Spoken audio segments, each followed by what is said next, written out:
Police ইদানিং তারা রমজানে খুব পর্দানশীল হয়ে গেছে।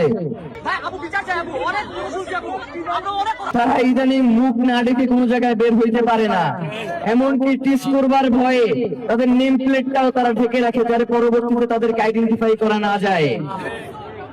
রমজানে তো আমরা পুলিশে পর্দানশীল হইতে বলি নাই, কিন্তু যেই পুলিশ জনগণের বিরুদ্ধে আচরণ করবে, জনগণের বিপক্ষে তার পেটোরা বাহিনীকে লেলিয়ে দিবে, আমরা বলতে চাই জুলাইকে তোমরা ভুলে যাইও না, জুলাইকে ভুলে যাইও না।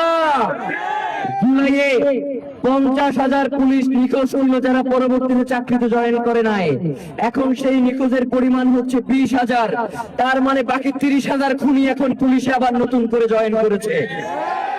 আমরা বিএনপি কে বলতে চাই, আপনারা বর্তমানে ক্ষমতায় রয়েছেন, এই পুলিশদেরকে নাগালের মধ্যে নিয়ে আসেন, তাদের হাত ছেড়ে দিয়েন না, তাহলে ওরা যেইভাবে হাসিনার যে অবস্থা করেছে আপনার সেই অবস্থা করে ছাড়বে। আমরা আমাদের শত্রুর সাথে ইনসাফ করতে চাই।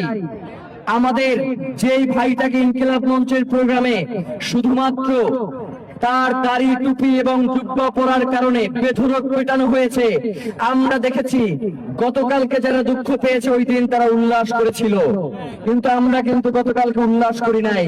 তাদের সাথে আমাদের পার্থক্য এইখানেই, আমরা সকল মজলুম জনতার পক্ষে, সেখানে কোনো দলমত আমরা গ্রহণ করি না। আমরা চাই বাংলাদেশে ইনসাফের এই যাত্রা আগামীর দিনের জন্য আমাদের যদি জীবনও দিতে হয়, তবু আমরা এই ইনসাফের পথ থেকে বিচ্যুত হব না, ইনশাআল্লাহ।